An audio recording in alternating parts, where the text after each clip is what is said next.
Jeff Schaffer here from Curb and Dave on FXX right here on the Rich Eisen Show. Let's get into Dave, man. How did you get hooked up with Lil Dicky? How did that happen, Jeff? So I was, as busy with Curb, I wasn't really looking to do a show. And a friend of mine said, oh, you got to meet this guy. You got to meet Lil Dicky. And, I knew who Lil Dicky was. It was a few years ago, and at that point, the internet was like, I don't know, 60% porn, 20% clickbait, and like 20% Lil Dicky videos. So I was aware, but I never met him. So we're talking. I sit down with him at Scooter Braun's place, and we're talking, and he was telling me stories about his life, and they were really funny Curb-esque stories. There's a lot of Larry David in Dave Bird. And so I was like, oh, that's interesting. He's actually a funny guy. But the other thing that really intrigued me was, as he's sitting there talking to me, he's telling me, look, I'm going to be the biggest entertainer in the history of entertainment.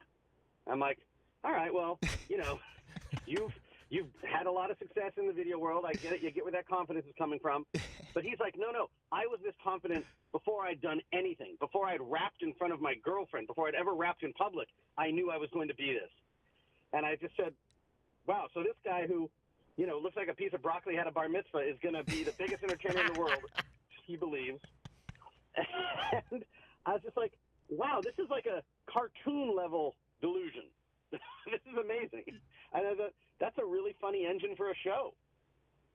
And thus, Dave was born on the spot. I got to tell you, man, our cameo in episode 4, our phones blew up. This show is taken off, Jeff. That I could tell just that alone, the number of people that lit us up on our Twitter feeds and phones. So that was a fun cameo that we took part in. You guys clapped up the joint. Dave on FX is another Rich Eisen joint. It's a Chris Brockman joint. It is. I know. Chris heard all about it too. Thank you, Dave. Thank you, Jeff. Appreciate it. Yeah. Look, you guys always add just a little Susan of class. Always good. By the way, that's not a bad fantasy team name.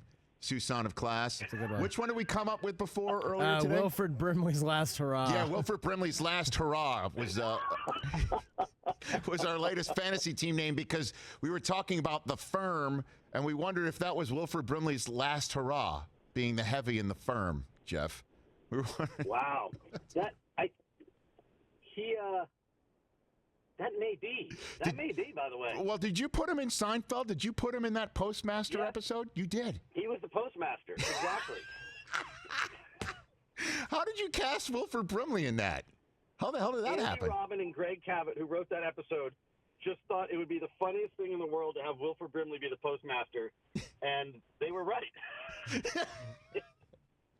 It's just that simple sometimes. It's funny. We had Lil Dicky on in 2016, and he talked about what a diehard fan of the Eagles he was, and we tried to get him to write a rap for Andy Reid called "Time's Yours" because Andy Reid would always lift off the start a press conference after a game with the names of the injured, and then just turn to the media and say "Time is yours."